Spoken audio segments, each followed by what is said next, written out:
Môre broeders en susters, ons verwelkom vanoggend vir Dr. Johan Otto hier by ons.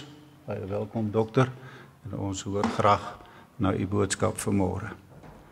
Ons toetrederlied staan asseblief tot na die lofgesang. Die gesang is 159 vers 1 en 3.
Ek kyk op na die berge, waarvandaan sal my hulp kom? My hulp is in die naam van die Here wat hemel en aarde gemaak het, wat trou bly tot in ewigheid en nooit die werke van sy hande sal laat vaar nie. Gemeente, genade, barmhartigheid en vrede word julle geskenk van God die Vader en die Here Jesus Christus deur die kragvolle werking van die Heilige Gees. Amen. God het ons in sy groot genade gegroet toe sy dienaar die seën uitgespreek het. Kom ons antwoord op God se groet met die sing van Psalm 146 verse 1, 3 en 8. Die Tosius beruime. Oh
gemeente kan maar sit.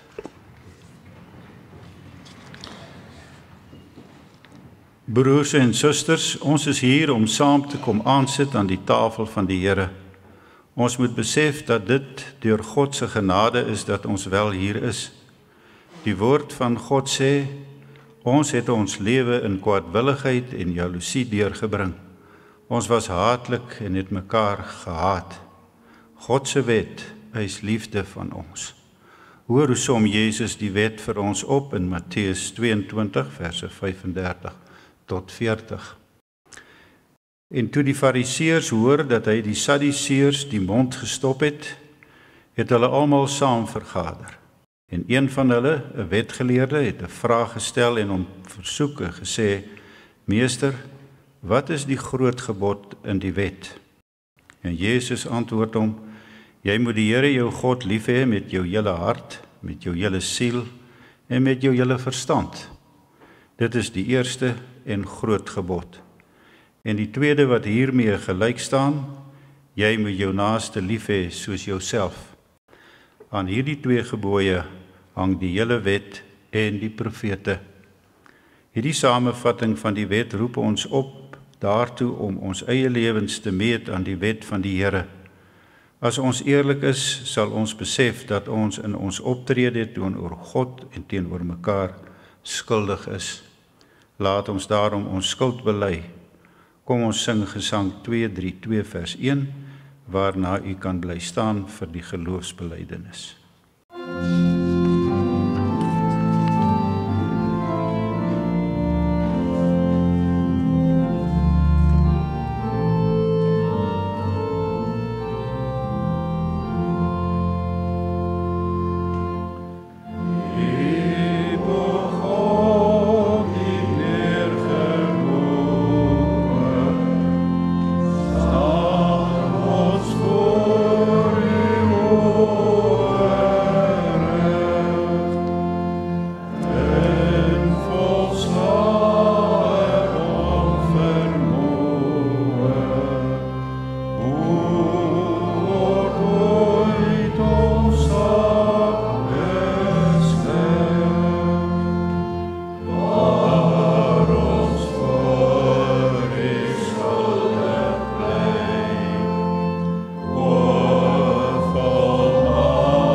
Broers en susters, ons het sopas in ons lied ons sondes voor God bely. Hoor dan God se genade uit Romeine 10 verse 9 tot 10. As jy met jou mond bely dat Jesus die Here is en met jou hart glo dat God hom uit die dood opgewek het, sal jy gered word. Met die hart glo ons en ons word vrygespreek. En met die mond bely ons en ons word gered. Laat ons nou ons geloof bely. Ek glo in God die Vader, die Almagtige, die Skepper van die hemel en die aarde, en in Jesus Christus, sy eniggebore Seun, ons Here, wat ontvang is van die Heilige Gees, gebore is uit die Maagd Maria, wat gelei het onder Pontius Pilatus, gekruisig is, gesterf het en begrawe is en ter helle neergedaal het, wat op die derde dag weer opgestaan het uit die dode, wat opgevaar het na die hemel en sit aan die regterhand van God, die Almagtige Vader, vanwaar hy sal kom om te oordeel die wat nog lewe en die wat reeds gesterf het. Ek glo in die Heilige Gees. Ek glo aan 'n heilige algemene Christelike kerk, die gemeenskap van die heiliges, die vergifnis van sondes, die opstanding van die vlees en 'n ewige lewe. Amen. Ons het bely dat Jesus Christus deur sy geboorte, lyding, sterwe en opstanding vir ons die ewige lewe verwerf het. Laat ons sing tot eer van sy naam uit Gesang 200 verse 1-3, waarna u weer kan sit.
Ons skriflesing kom uit die evangelie volgens Matteus, Matteus 2, vers 1 tot 12.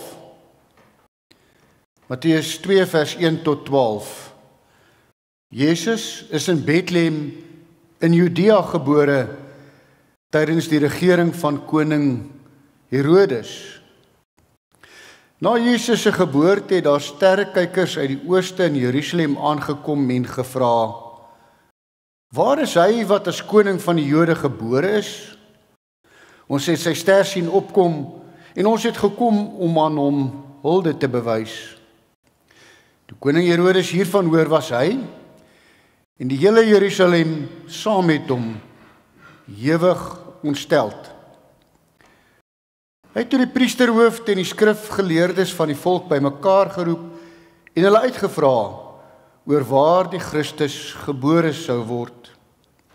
Hulle het hom geantwoord: "In Bethlehem in Judea, want so is dit deur 'n profeet geskrywe. En jy, Bethlehem, gebied van Juda, jy is beslis nie die kleinste onder die leiers van Juda nie. Uit jou sal 'n leier voortkom wat vir my volk Israel 'n herder sal wees." Daarna het Herodes die sterrekykers in die geheim ontbied en noukeurig by hulle vasgestel wanneer die ster verskyn het. Hy het hulle na Bethlehem toe gestuur met die woorde: "Gaan doen noukeurig ondersoek na die kindjie, en as julle hom kry, laat my weet, sodat ek ook aan hom hulde kan gaan bewys." Nadat hulle die koning aangehoor het, het hulle vertrek. En kyk, die ster wat hulle sien opkom het hulle gelei totdat dit gaan staan het bo die plek waar die kindjie was. Toe hulle die ster sien, was hulle baie bly. Hulle het in die huis ingegaan en die kindjie saam met Maria sy moeder gesien. En hulle het gekniel en aan hom hulde bewys. Daarna het hulle hulle reissakke oopgemaak en vir hom geskenke uitgehaal: goud, wierook en mirre. En omdat God hulle in 'n droom gewaarsku het om nie na Herodes toe terug te gaan nie, het hulle met 'n ander pad na hulle land toe teruggegaan. Tot sover uit God se woord. Gelukkig elkeen wat hoor en glo wanneer God met sy geliefdes praat. Kom, laat ons saam bid.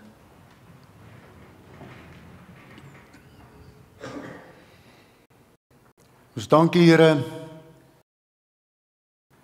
dat ons andermaal in U huis saam met U kinders U mag dien, aanbid, aan U hulde mag bewys. Ons dank U vir die kosbare geskenk wat ons in hierdie tyd mag koester, onthou en verkondig. Ons vra, Here, dat U nou dit in ons stil en rustig sal maak, sodat ons kan hoor en luister en glo. Gee dat daar nie 'n beweging of 'n geluid of 'n gedagte sal wees wat ons aandag sal aftrek nie. Ons bid dit nie net vir onsself nie, Here, maar vir alle byeenkomste van gelowiges waar dit ook al mag wees. Gee dat dit oral U gehoorsame kinders sal wees. En plaas U self die woorde in die predikers se monde, sodat hulle U sal verkondig. U heil, U genade, U versorging. Ons bid in die besonder, Here, vir hulle wat die evangelie gaan verkondig aan mense wat dit nog nie gehoor het nie. En ja, hulle wat dit nie wil hoor nie. Mag daar daagliks by die getal gevoeg word van hulle wat in U saligheid gaan lewe. Maar nou, Here, ons is hier. Ons luister. Amen.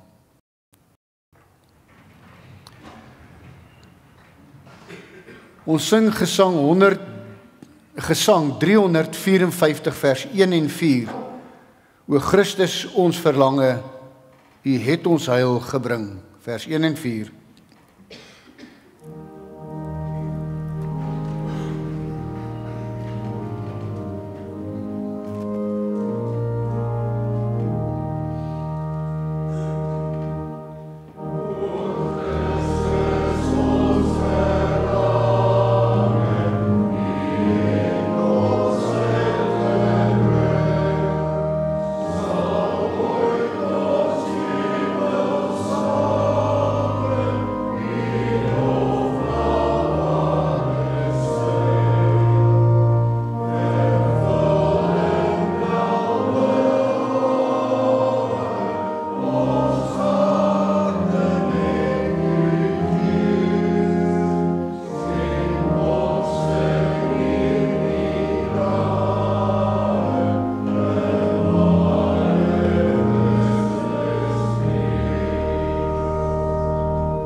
Skenk ons in hierdie dae 'n ware Christusfees.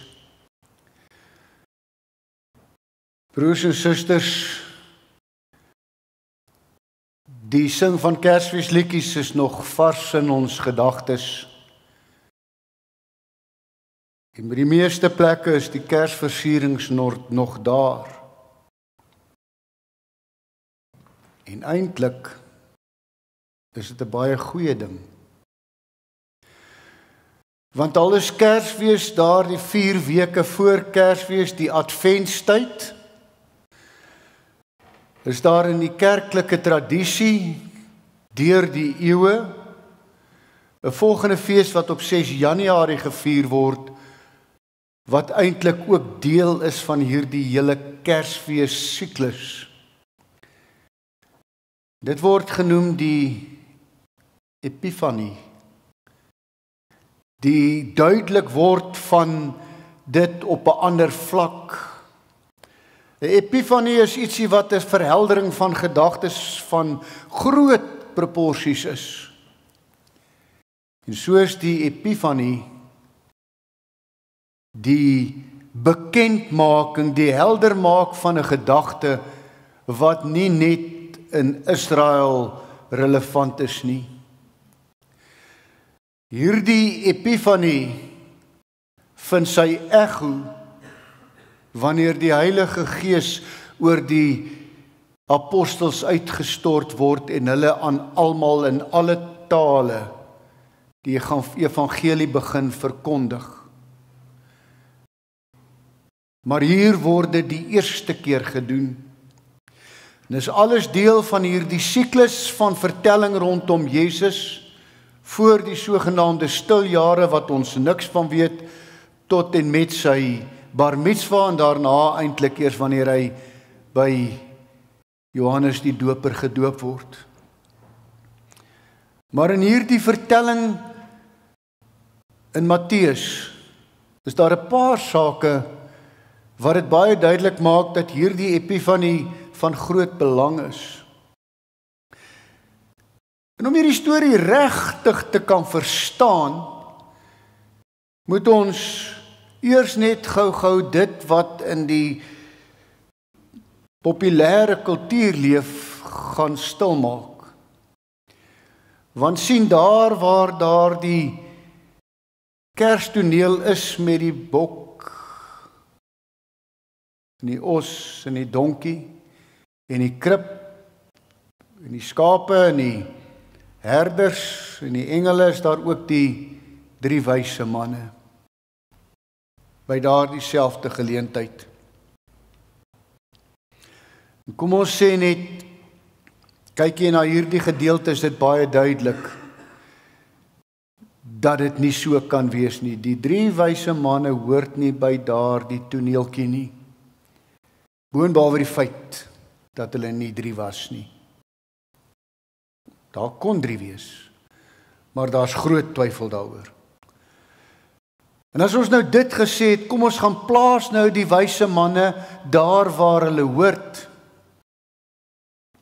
As die mense wat verteenwoordigers is van die res van die wêreld wat moet hoor dat die Heer en Heiland gebore is. Lank 30 jaar voor, 33 jaar voor die uitstorting van die Heilige Gees. Dit het so gebeur. En nee, ek gaan nie begin in Persië nie. Ek gaan begin by 'n ongehoorsame volk. Israel. Israel wat nie luister nie. Israel wat God se oordeel op die ou einde op hulle laat kom.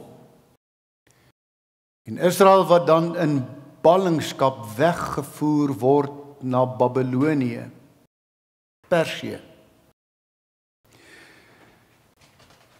En eie aan die tradisie van die Persiërs, vat die Persiese koning, die Babyloniese koning, die roem van die volk Israel. En hy maak hulle deel van sy hof, die koninklike hof. En so gebeur dit dat Daniël, Sadrag, Mesach en Abednego in die universiteit van Babylonië beland, waar die Magai opgelei word. Magai wat nie 'n towenaar beteken nie, maar 'n kenner, 'n wyse man. En so sou dit nie baie vreemd wees om te sê dat Daniël en sy vriende was dan deel van hierdie groep mense gewees wat na alles gekyk het en onder andere ook die sterre bekyk het. Hulle was wyse mense. En dis nie 'n eenrigtingstroom nie. Want terwyl hulle by die Universiteit van Babylonië is dit so dat die professore hulle oplei in die dinge van Magai wees. Maar terselfdertyd gee ook hulle kennis aan die mense daar. En word dit deel van die kurrikulum. Hierdie inligting wat Daniël en sy vriende aan hierdie opleiers gee. En dat hulle skerp jong manne was, dis waar, want ons weet, daar was niemand beter en wyser as Daniël wat oor 2 koningstydperke heen kon adviseer wees nie. En deel van daardie inligting was ook dan die simboliek van die verskillende sterre. En wanneer 2 sterre bymekaar kom en die een simboliseer van vroegs af vir Israel self en die ander een is die koningsster, is dit 500 jaar later dat die kunstkinders se kunstkinders se opgeleide kunstkinders by wyse van Spreuke na dit kyk en sê hierdie is uitsonderlik, hierdie is beslis 'n teken dat daar in Juda 'n koning gebore is. So dis die agtergrond tot hierdie reis van Persië af.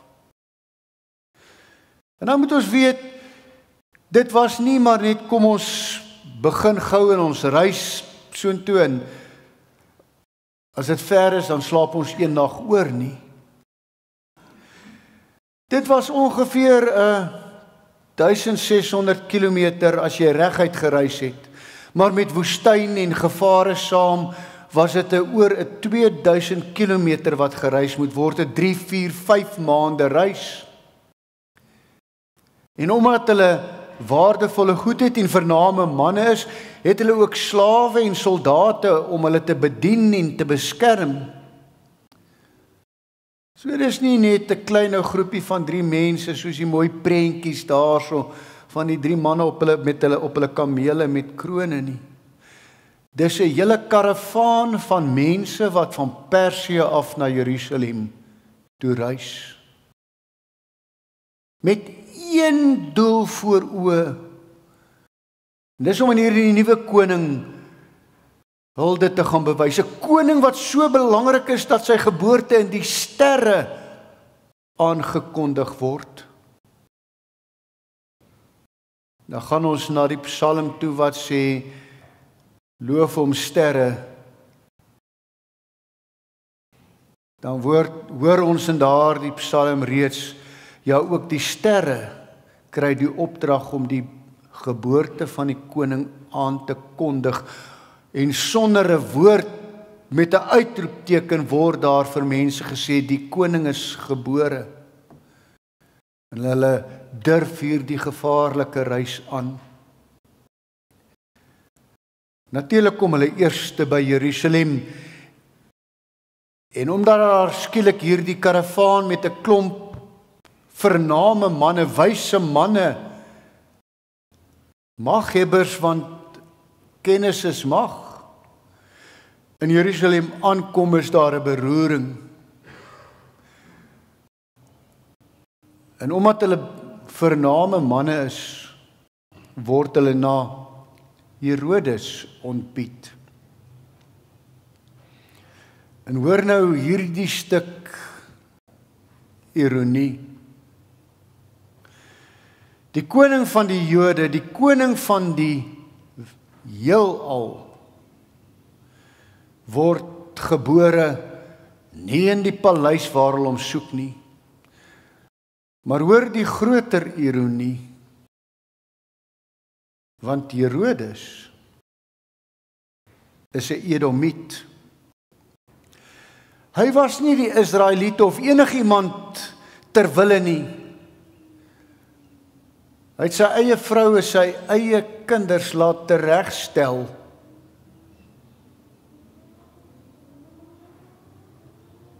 Maar terselfdertyd het hy die tempel laat herbou. Nie sodat hy ietsie vir die Jode kon doen nie, maar sodat sy naam net groter kon wees. Herodian, hy bou vir hom 'n hele stad sodat hy daar kan gaan vakansie hou en net sodat almal hom moet eer. Maar wat is 'n Edomiet? Dis 'n nasaad van Esau. En God het gesê Jakob sal heers oor Esau. Maar in hierdie deurmekaar wêreld is dit 'n Esau kind wat 'n Jakobskind regeer. Maar meer nog deurmekaar, hy's aangestel deur 'n wêreldheerser. Hy's eintlik die vasaal van die keiser in Rome. Nog anders gestel, die destydse koning van die wêreld het sy onderkoning wat saam regeer oor Israel. En hier kom die boodskap, ons soek die koning. Jy kan jou goed die konsternasie indink van hierdie karavaan wat daar kom, maar dan met hierdie boodskap.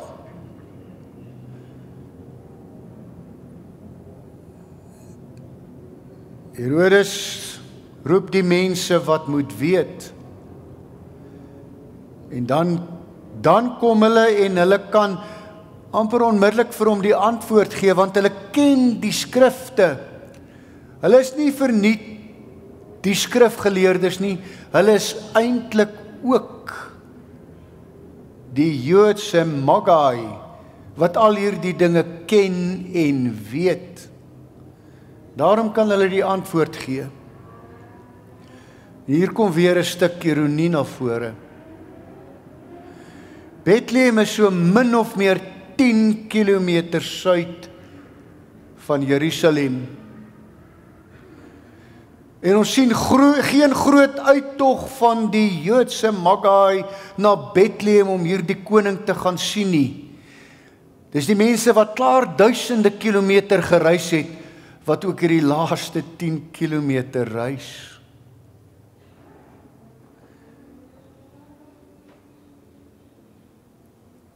Hulle wat die naaste is,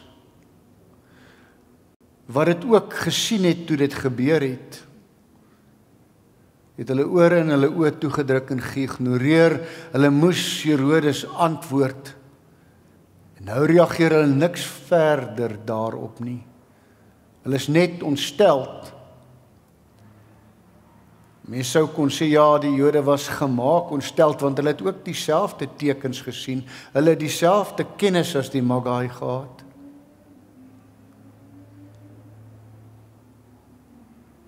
En dan gebeur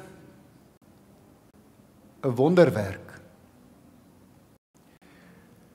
'n Wonderwerk wat nog deur geen geleerde verklaar kon word nie.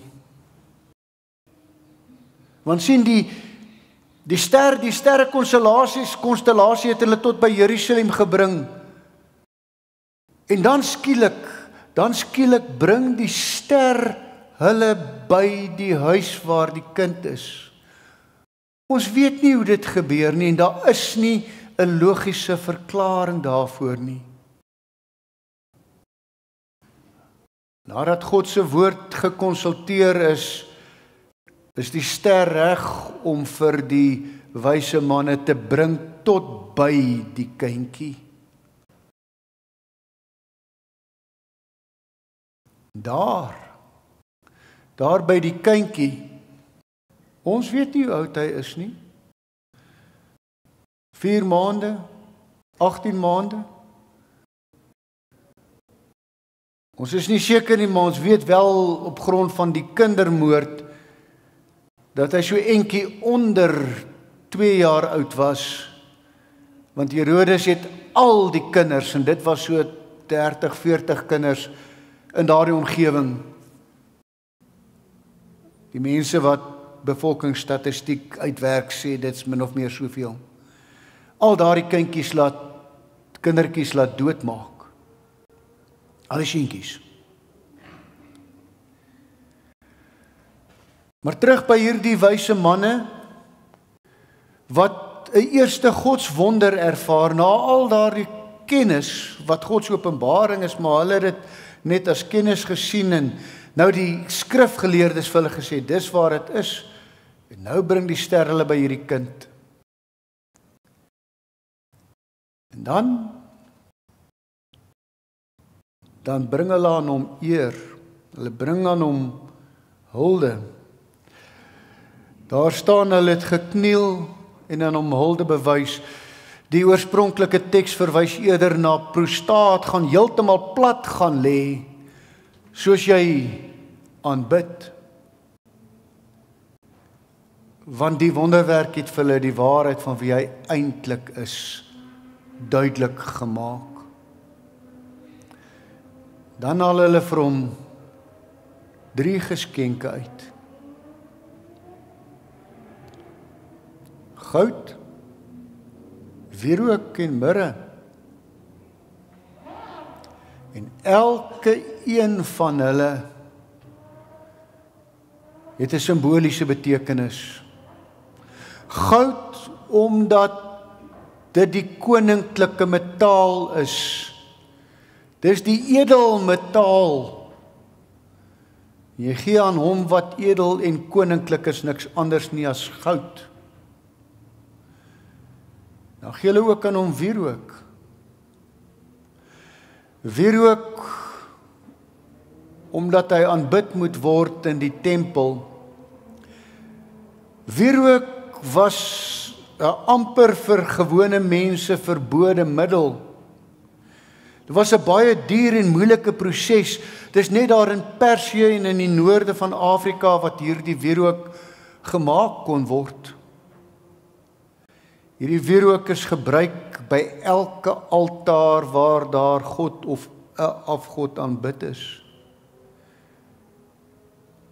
Daarom was dit sy gewig in goud werd.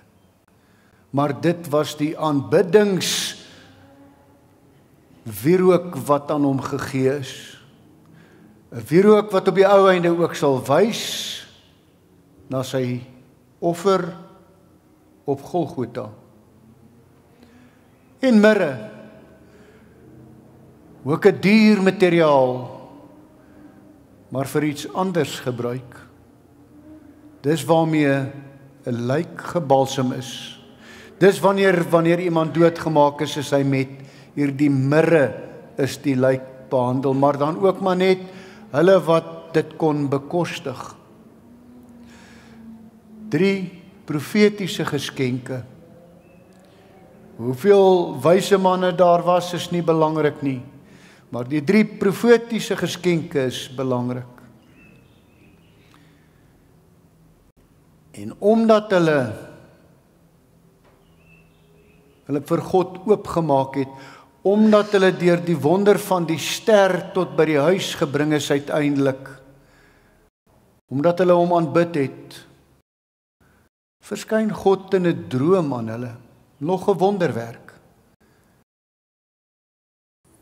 En die waarskuwing is moenie Jerusalem toe gaan nie, gaan huis toe, maar langs 'n ander pad. En dis nie sommer maar net goed, ons kan of Bloemfontein of Kimberley omry nie. Dis 'n gevaarlike en baie langer pad om Jerusalem noord te kan gaan, om terug te kan gaan Persië toe.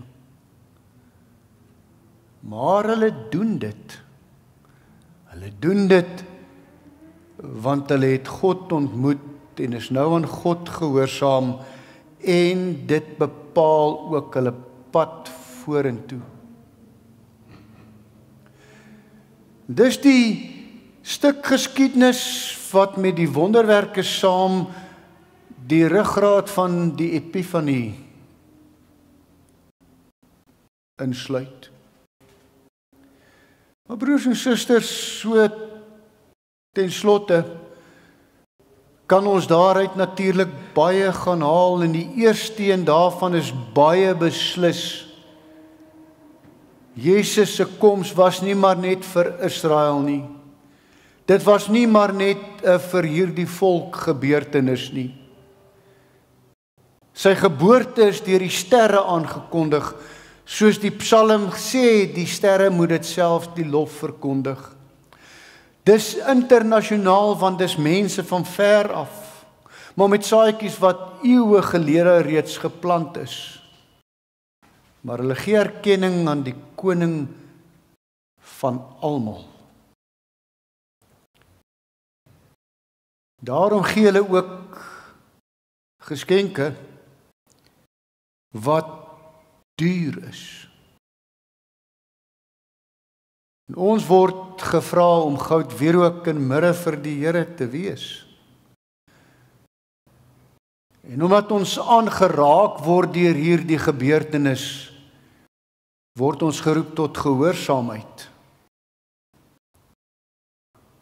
En omdat ons geroep word tot gehoorsaamheid, word ons ook geroep tot partykeer 'n gevaarlike padreis in gehoorsaamheid.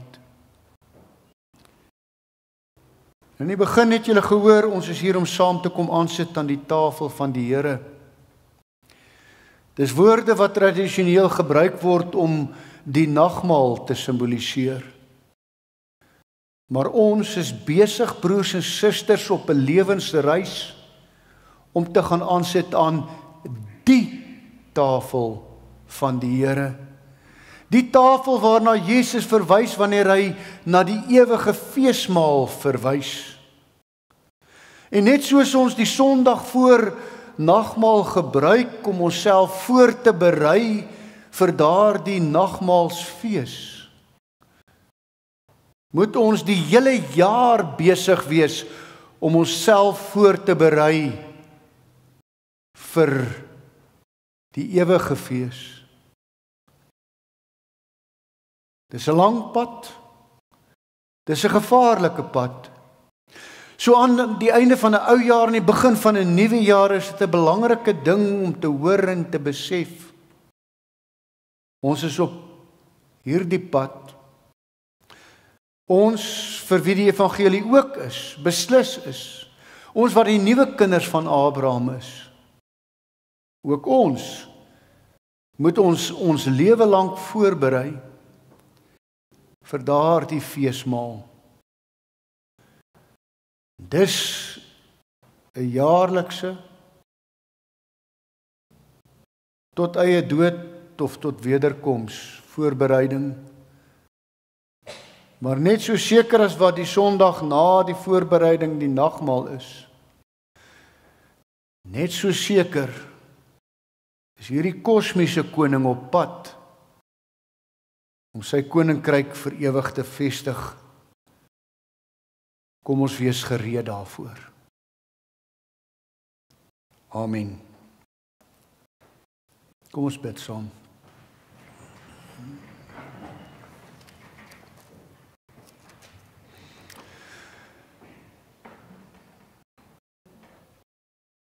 Here, ons is sondaars.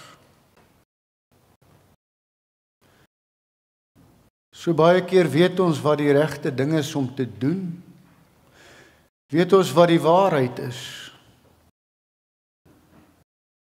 Dan is ons tot ons skaamte soos daardie skrifgeleerdes wat nie daardie 10 kilometer wil reis nie. Leer ons om die lang, gevaarlike pad in gehoorsaamheid aan te durf. Gee ons krag, Here, in ons daaglikse stryd teen eie sonde en ongeregtigheid. Ons bid vir die krag om te vergewe van harte soos U vergewe. Ons dra hierdie jaar wat voorlê aan U op. En dit wat ons doen in ons verhoudings. Hou daarom, Here, U hand van beskerming en seën oor die leraar en kerkraad en lidmate van hierdie gemeente. Lei hulle telkens in wysheid. Ons is in U hande, Here, en dis waar ons veilig is. Amen.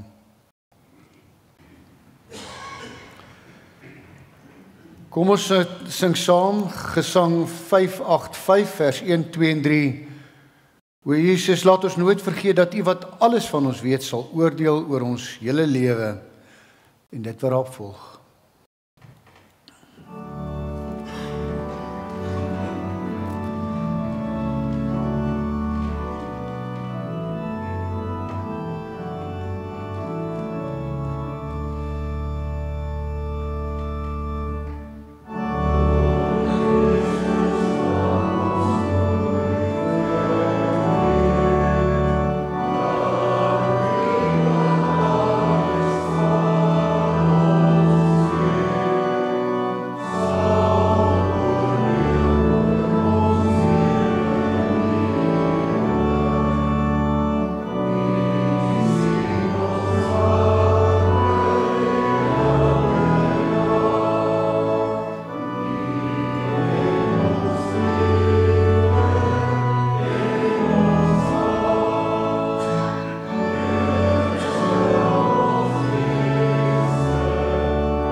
Ontvang die seën van die Here en gaan huis toe in vrede.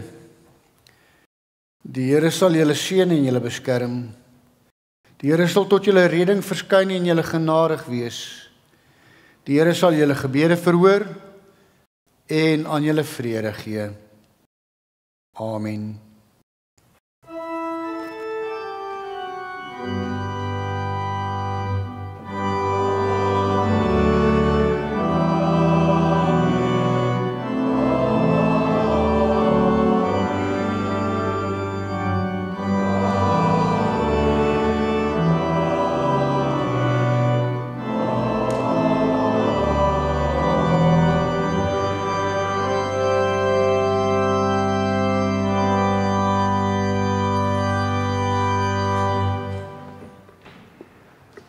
Gemeente